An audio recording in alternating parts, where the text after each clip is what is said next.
March 2026 is about to be a very emotional month for K-drama fans.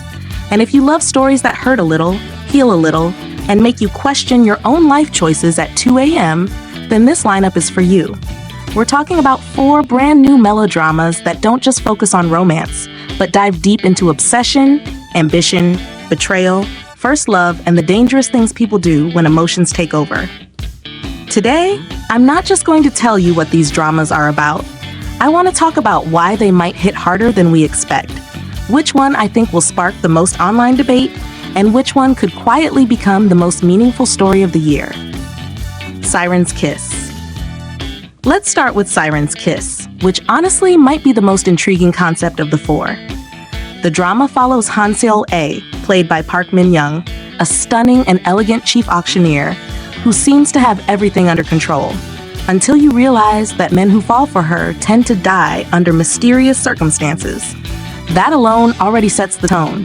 Is she cursed? Is she a manipulator? Or is she simply a woman trapped in narratives created by men who cannot handle rejection?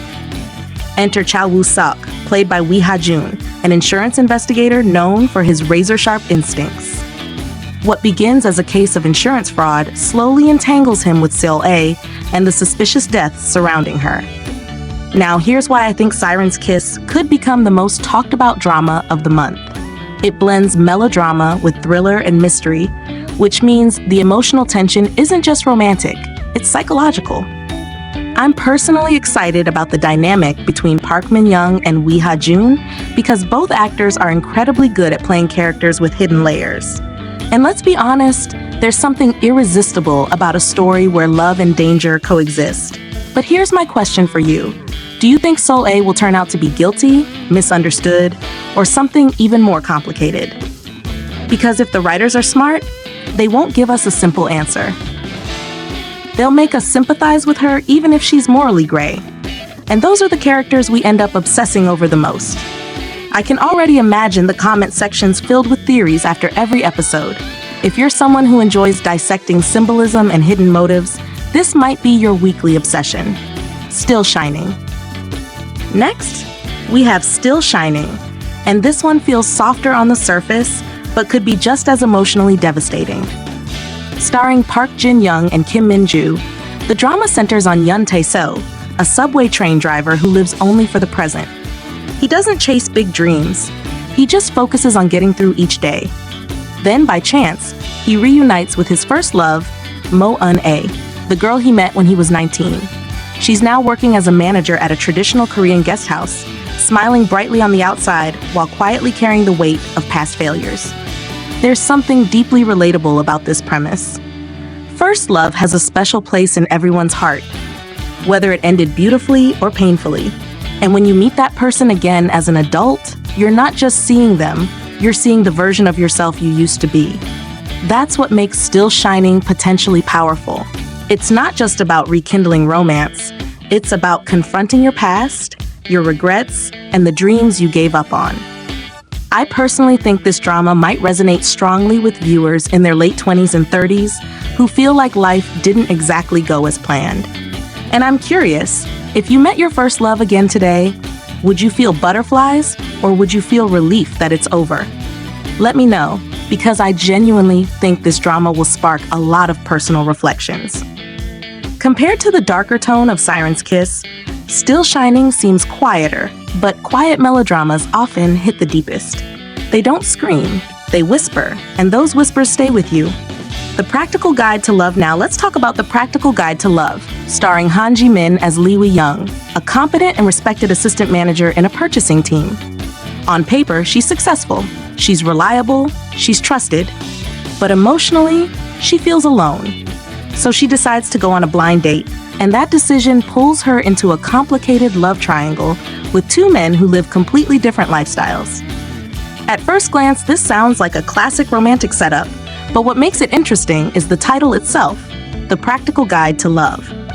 Love and practicality rarely go hand in hand. In reality, we often choose partners based on timing, stability, and compatibility, not just passion. So I'm really hoping this drama explores the tension between emotional desire and logical decision-making.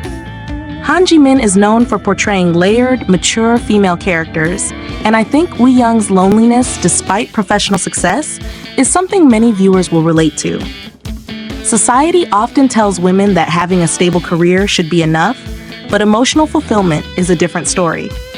Here's what I want to ask you. If you had to choose between someone who makes your heart race and someone who offers security and peace, who would you pick? And would you regret it later? I have a feeling this drama will divide viewers into teams. The comments are going to be full of debates about which male lead deserves her more. And honestly, those debates are half the fun of watching romantic melodramas. Climax. Finally, we have Climax, starring Joo Ji-hoon as Bang Tae-soo, a prosecutor determined to climb into the highest levels of power. His career skyrockets after he marries top actress Chu Sang-ae, played by Ha Ji-won, in what seems like an overnight union. He becomes a star prosecutor admired by many, but while his career rises, hers declines. Marriage costs her precious years of her prime, and beneath the glamorous surface, ambition and betrayal begin to crack their relationship. Out of all four dramas, Climax might be the most intense in terms of ambition and moral conflict. This isn't just about romance. It's about power dynamics in marriage, public image versus private truth, and the cost of success.